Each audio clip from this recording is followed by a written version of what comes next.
Hello, this is the Happy Weight Podcast, and my name is Aoife Dean. In this episode, I'm going to be chatting about 2 years sober. Sober makes me sound like I was a real alcoholic altogether. I wasn't, but it's also very different being off it. And this is kind of a part 2 because episode 40 of the Happy Weight Podcast is 1 year sober. And in that I go into why I went off it, how I went off it, etc. And I'd say this will be the last in the series because I think it gets a bit old being like 3 years sober, 4 years sober. You know, I don't necessarily need. So in today's episode anyway, I'm just going to be chatting about some pros and cons and things that happened over the last year being off drink. If you're looking yourself to reduce alcohol, I have some tips that really worked for me. First of all, some of the pros and cons. The first one, I suppose, I was chatting to a friend about this. Depression is pretty private and happiness is public. Do you know, like when you're most depressed, or when I'm most depressed anyway, I'm going to be at home alone in my room, in my bed. Like no one's actually going to see that as such.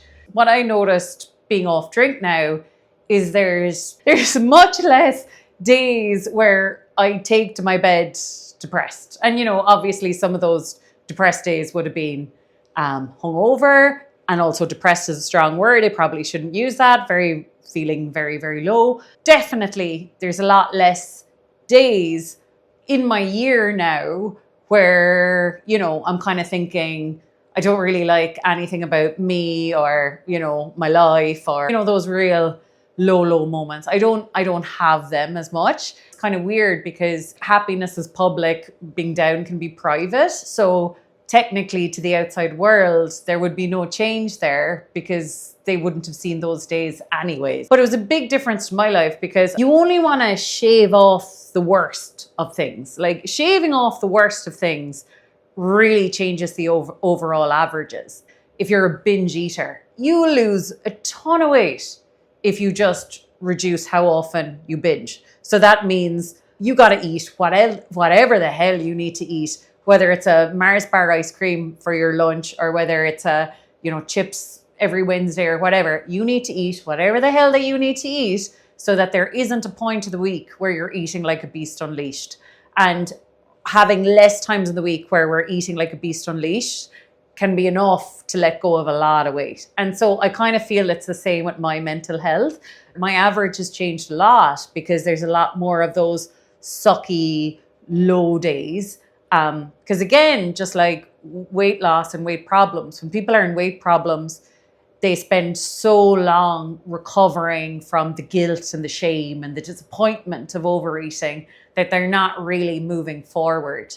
And so I suppose it's the same when we're very low. If we're spending our whole time just trying to dig ourselves out of a hole, it's hard to make proper progress if you're just always digging yourself out of a hole to get to a baseline rather than using your energy to go from baseline to up, if that makes sense. So that's one of the changes I noticed. One of the kind of not so great changes is, you know, Christmas is just gone. So a lot of extended family and stuff. And there was some of them that I was talking to and I was like, oh, I suppose those days are gone, you know, the days of meeting at a family wedding, that cousin being on that kind of wavelength because they're after a few, me being on a certain wavelength because I'm after a few. And then so like lunacy occurs, you know, we're both just on these two wavelengths and we're just perfect storm of crack, basically. I was just kind of half drifting away meeting some of my cousins over Christmas because I was like, those days are kind of gone. As much as I kind of think like it's fake and I didn't really like the oversharing part of my drunkenness and the over bonding and the kind of like fake closeness with people. I didn't really like that. You still kind of miss it because now your relationship with all of these people will always be as good as we can do sober. Do you know what I mean? As outgoing as we can be sober, or like the least social anxiety you can have, you know, meeting people that you haven't seen in years or whatever. Whereas, you know, post a few tequila shots, it was a lot easier to bond and have those fun times, I suppose. So that's like a little bit of a like, aw. Then I suppose another thing about it being the second year of being sober is I kind of have to be very compassionate to myself that it's still early days. So the setup of my life still would be that it would be really easy to go to Skib and drink loads in the tan yard or the Horse and Hound and have a good night. You know, where I live and the memories around me in Cork, you know, there's years of experience there of, you know, drinking and going out or whatever. So I'm still in the same location. Still, thank God, a lot of the people are still in my life. But like, I suppose it's like I haven't fully replaced that yet. Do you know what I mean? Like I haven't really built a life that is so social and everything without drink. And it's just that transition period, really. And you know, it is for everything, because equally coming out of eating and weight issues, the diet binge cycle is a very, very addictive cycle, and the highs are highs and the lows are lows. And then when you're becoming well, there's no highs and there's no lows. You know what I mean? So you don't get the high of like, oh my God, next Monday, I'm going to go off everything and I'm going to lose stones of weight and, you know, I'm going to be ripped and everyone's going to be like, whoa, what happened to Aoife? Like, there's not going to be any of that, because I know it's bullshit and that creates binging. So that option is off the table for me now that I want to be a healthy weight. But like, the buzz of planning, oh, I'm going to drop loads of weight and I'm going to be really disciplined and I'm going to exercise loads and eat nothing. Like, the dream of that was, you know, quite exciting. Like, forget about the lows. But it's kind of the same with drink. The highs are highs and the lows are lows. Because the lows are lows, it makes you want to go high again and drink more. So for me, the overeating cycle and the over drinking cycle were pretty much twins. So I look forward to, over the next year, I just want to fully just anything I've been kind of, you know, doing less of because I no longer drink. I just want to match that energy now and return to anything that might be missing. And then there's other little things, like my friend Anne Marie, she said that, I heard there's a wine bar opening in Skib. And when she said that, I felt a little sad, because I was like, I won't be the friend you'll probably want to bring to that, because what good is a non-drinker in a wine bar versus the me I used to be, which is, again, talking bollocks over a Pinot Grigio, you know, well able to, you know, you're just like, I'm not the person you're going to want to bring to that. And I feel the same about like my school friends. Like, I'm not going to be the choice for certain things now, because I'm not going to be drunk and crack. Like, I can maybe be crack, but it's not the same as, you know, when you're drunk, you don't want to be judged by people who aren't drinking and stuff like that. So I can't offer that as such. So that's a little bit sad. Then, on a positive note, I think my emotional management has got far superior, because we're dysregulated, right? And I suppose that's where, you know, that's why I started binge eating at like 14, 13, because, you know, I felt lonely or bored or whatever, and I didn't really know how to regulate this emotion. And then it felt like a prize to eat loads. So I'd eat loads, and then I started doing that every day and stuff like that. So, it was emotional management was the problem underneath. And it's the same with drink. Like, I remember, like, when I lived in London, I remember one Friday getting on to my friend Gillian, who's also being on the podcast, and being like, can we just go out and get like obliterated? Like, I just wanted to fully leave the planet. So it was kind of like, that was my emotional management after a hard week, was like, let's just try and basically lift off into space. Like, let's just fully leave this life, you know, like basically drink so much. So there was no emotional management. And Trisha was saying to me, would you not miss that now though? You know, like after a hard day or after a hard week, you know, just having a little whiskey or having a little glass of wine. Once you don't have it, you absolutely don't need it. And when you do have it, you think all your tools are in it, basically. And then, so every time you're in that emotion, you reach for a drink. And then that's what makes you feel that you've no tools to manage this emotion without the drink. And that's where, yet again, dependency is a strong word, but I suppose at least association, where, oh, I'm in this mood, I need a drink to fix me. You know what I mean? So it's kind of almost like the less you drink, the less you need to drink, because you're building all these skills of, yes, I can manage that emotion. Yes, I can manage that emotion. Yes, I can manage that emotion. And you don't need a glass of wine or something to run from the emotion. That brings me on to the next point, because I suppose also in a good way with the drinking, what I have realized, I do think now that I don't drink, actually a lot of things that I attributed to drink were actually always my own gifts, let's say. Drink gave me the permission to be more chatty. Drink gave me the permission to go up and talk to strangers. And, I'm curious in other people. I'm curious in other people's lives. I like getting to know people. I like interesting stories. I like life stories. So like mingling with strangers is fun to me. And, I suppose I felt like I was a shy person and I needed the drink to allow me to not be shy. And a weird thing happened this year in the co-working space. I actually got an award for Social Butterfly, the one who brings good vibes. It was such a kind of mind fuck, basically, because I was like, but I'm shy. Like I had this narrative from when I was younger, just like geeky, awkward, nervous, sometimes silent, mute, didn't know what to say, scared of a lot of people I grew up around and stuff like that. So I was like, it just literally didn't compute that I won this. And like even my colleagues and stuff in there, they were like, I think they noticed like what a big deal it was for me. And I kept leaving the party to take a photo of the little cert that they won, because I just kind of couldn't comprehend it. It felt like such a full circle moment. Not the drink that makes me outgoing. Maybe I'm just outgoing. And I was like, oh, that felt really, really nice to realize. So the flip side of that is that sometimes when we're drinking, I know it affects us all differently, but I think for me, it could turn me into an egotistical monster that would throw anyone under the bus for the sake of a good story or a bit of crack. So I think I was a bit selfish, and I think I wasn't always considerate of other people's feelings.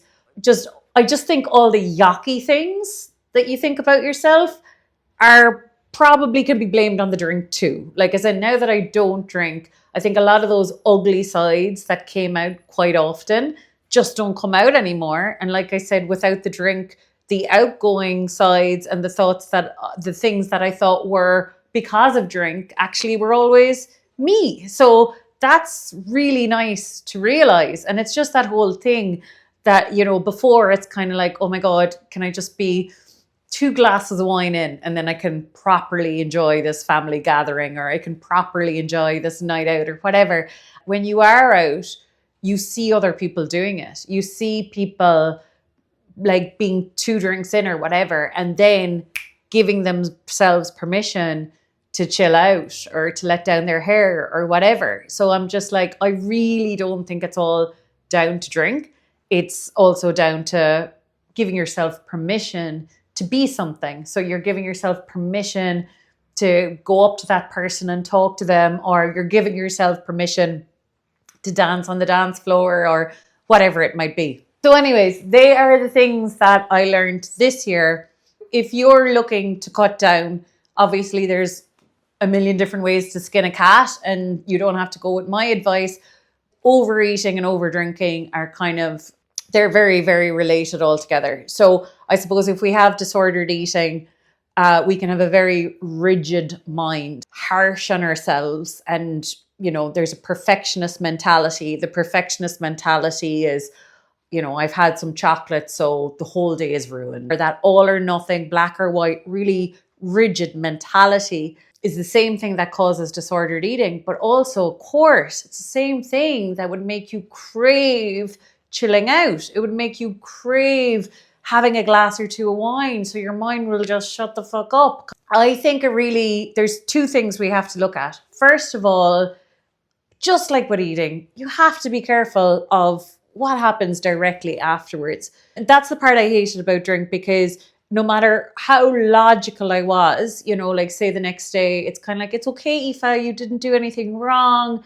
Everyone else was drunk too. It's cool. We all had a nice night. It's fine. You stayed up and you did the night shift. You went to bed late. So of course you're going to be tired today. No matter how soothing or nice I was to myself, the gremlins were still there, as my dad would call them. He'd call them like the gremlins in your mind. And it's just the fact that alcohol is a central nervous system depressant. So sometimes you can't logic your way out of it. Sometimes you can't be like, oh, it's okay, we had a great time, nothing bad happened. Like that won't be enough to lift the mood, because the mood could be a chemical imbalance. The biochemistry is off because you had a depressant. But equally, just like with eating, it's actually the guilt after overeating is what leads you to comfort eat next. Like if you are bad enough or good enough, whatever word you want to put on it, on really being like, you're such an idiot for eating that much, or you're such a disgrace for drinking that much. Like if you go hard with that harshness, you're actually creating a need to drink sooner again, or to comfort eat sooner again. So you have to really, really, I think that is the number one place that needs to change first, is your reaction to over drinking or to overeating.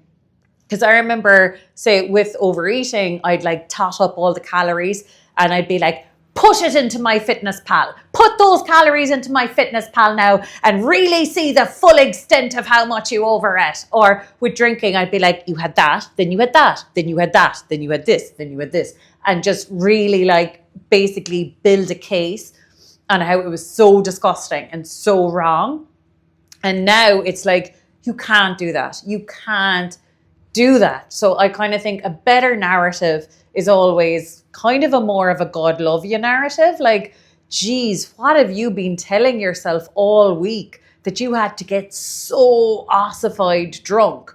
Or what were you telling yourself about yourself that just to hang out with these people, you needed to have X amount of drinks so you could have a nice time with them or whatever. So it's kind of like always come at it with compassion, with what were you doing before that made you have to find such an escape? So such an escape and drink, or such an escape and overeating. It's always the same thing, I think. It's that we were being really rigid and harsh and everything. You know, anyone with disordered eating, you know, it's going to be like, you will eat this for breakfast, you will eat that for lunch, you will not have any carbs, you will exercise every morning. So of course then, you know, you're going to crave drink, and you're going to crave just that moment of letting yourself off the hook, and that moment of, oh, I'm not at myself, I'm not like giving out to myself. You know, that's something to learn from, right? Like it's like, even if we're being very logical about it, right? It's like we kind of want to ask, what does the first drink give me? I remember years ago, actually, I figured out that when I'm 1 or 2 drinks in, I can dream big, and I love dreaming big. So like I lived with my brother in London, and we'd head down to the Sands End, the pub next to us, and we'd get dinner and we'd get a bottle of Rioja. And you know, they say that thing about dreams. It's like if you tell your big dreams to someone with dreams as big or bigger, they'll be an awesome audience. If you tell your big dreams to someone with smaller dreams, they'll be the worst audience. So my brother Paul is really successful. So I don't think there's a dream that you could tell him that he'd be like, I don't know about that. So like, I just loved shooting the breeze, dreaming big. You know, I was doing really well in my career over in London and stuff like that. And I just loved that. So, you know, 1 or 2 drinks gave me the ability to do that. And the same with my boyfriend at the time. We'd like dangle our feet over, you know, the water at Chelsea Harbour and be looking at all the nice boats, and we'd be like dreaming big and imagining lovely stuff. Whereas if I was sober, I'd be like, who do you think you are? Would you cop on now? You can't even do that. So how the hell could you do that?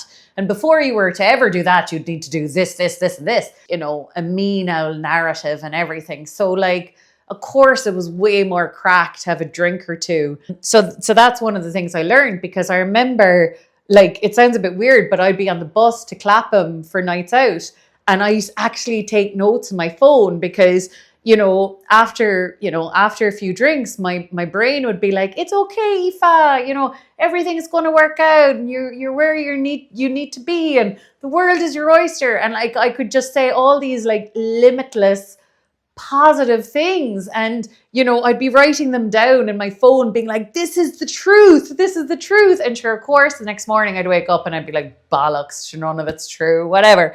So I suppose when we're coming out of it, we're giving ourselves permission to like, right, okay, if drinking was a window from, say, I don't know, 8 p.m. to 1 a.m. on a Saturday or whatever, and within that window there was loads of dreaming big or dancing or giving myself permission to like feel attractive or to go talking to people or whatever it was, it's like, right, where do I need to fill that in the rest of the week? How do I get a little bit of that on a Monday, on a Tuesday, on a Wednesday? Because it's a bit like binge eating again, it's kind of like, and this is a common thing with clients as well. Like it's a bit vino veritas in terms of, I know my clients are fixed because they'll have a few glasses of wine and it won't change their eating because they've 7 days of delicious eating. Like if they wanted pizza on Wednesday, they got pizza on Wednesday. So if they're 2 glasses of wine in, they don't need to binge eat. They don't need to eat loads of pizza because they've a lovely 6 days of food. So they don't need this window of drunkenness to eat like a crazy person who has no access to food. And so, I kind of think basically that's how, like, basically when we overdrink, when we overeat, it gives us clues to what is missing the rest of the week. And if we fill up the rest of the 6 3/4 days with all of those things that we do when we're overeating or when we're overdrinking, then we won't need that window of catch up, if that makes sense. And, this is a common thing with clients as well. Like it's a bit vino veritas in terms of, I know my clients are fixed because they'll have a few glasses of wine and it won't change their eating because they've 7 days of delicious eating. Like if they wanted pizza on Wednesday, they got pizza on Wednesday. So if they're 2 glasses of wine in, they don't need to binge eat. They don't need to eat loads of pizza because they've a lovely 6 days of food. So they don't need this window of drunkenness to eat like a crazy person who has no access to food. And so basically when we overdrink, when we overeat, it gives us clues to what is missing the rest of the week. And if we fill up the rest of the 6 3/4 days with all of those things that we do when we're overeating or when we're overdrinking, then we won't need that window of catch up, if that makes sense. Yeah, so it's basically like, what does 1 drink allow you to do? And it's kind of all the things, right? Because it's like, what does 2 drinks allow you to do? Then what does drinking at the Prosecco reception of a wedding, drinking the half bottle of wine at the table, doing 9 tequila shots or whatever afterwards, what does that allow you to do? And it's like, we want to reverse engineer everything. We want to get to know ourselves, like who we allow ourselves to be at those points, and then work backwards from there. And with all of this, I feel like a big disclaimer. Obviously, I don't think everyone needs or should give up drink at all. Like with drink, I suppose it's all about the kind of intention behind it. My drinking did not feel nice, and it did not feel like I was being a true and congruent version of myself. Like I suppose one of the things I had a lot of shame about was my clients were real, like, literally Chelsea football players, Oscar winners, lords and ladies, all these high flying people. And then I was getting hammered, like puking in a toilet bowl Saturday morning, Sunday morning, like I wasn't being like authentic and congruent. And I remember one time I had a bit of a chat with myself. I remember kind of through all the personal development and stuff I was doing, it was like, you're not really being honest with yourself because you say that health matters to you. And this was all a chat with myself in my head. But it's like, no, you work in healthcare, but actually all you care about is money and ego. And then you have to binge eat and binge drink to fuel your ego and fuel, getting promoted or getting a higher salary or whatever. So like, let's be straight here. You don't care about your health. Say that I care about my friends and my family, but like at that exact season, I was such a workaholic, and that's why I needed all the binge drinking and binge eating, that like I was missing, like I missed Laura's hen party. I missed Heather's hen party. My friends Ed and Julianne came to West Cork, came to Drimoleague, got even a taxi with Pat Daly to Skib. Like they couldn't have been more on my home turf. And I was like, couldn't possibly leave London, too busy working. So it's like, no, you don't care about your friends and family. Like you care about work and status, ego. And another thing I was like, is like, oh, you say you care about languages and drama and acting. You're not doing any. You don't actively learn any languages and you aren't part of a drama group. So I changed all of those things, and I kind of became a bit more honest with myself. And obviously I changed around my work and started my own business and stuff. So it was like I could like care about what I love doing and my purpose, but also not like throwing my whole body and my whole health under a bus. Like the scaffolding of my life was overeating and over drinking. You know what I mean? That was scaffolding to keep all the other things propped up. So I had to change things around. But I think kind of honest conversation that no, your values are what you spend your time and money on. And I was spending a lot of money on drink, a lot of money on meals out, and I wasn't spending as much time and money on the things that I said were important to me. But yeah, hope you found that helpful. And I hope whatever you do on this next point, with your relationship with drink, I hope you're forgiving, compassionate, because that's the best way to fuel transformation. Don't spend any time on guilt, regret, whatever. That's not learning. It's not moving forward. It's not solution focused. And also, final tip. So I suppose when I was giving up drink, another major thing I would do is like plan the most ridiculously gorgeous Sunday morning. If I was waking up fresh as a daisy, not hungover, or, always visualizing the aftermath, like driving home really smug, sober, like that is a lovely feeling. It's just like what I say about the 20-minute rule. It's always how do you want to feel afterwards? And I think it's the same with drink. Like, how do you want to feel when you're lying in bed? Like, wouldn't it be cool to be like, I had the coolest night out and I'm really proud of myself and I'm sober and I'm going to sleep and this is a nice feeling. Or the next morning being like, oh my God, it's so nice going out for a walk and feeling fresh and not having the gremlins and not having the depression, like plan an alternative, because what you're moving to has to be way more all singing, all dancing crack than what you're leaving. That's the only way it will be sustainable. Yeah, so I hope that helps. If you liked this episode, please send it to a friend. I'd really appreciate it. And thank you for being here.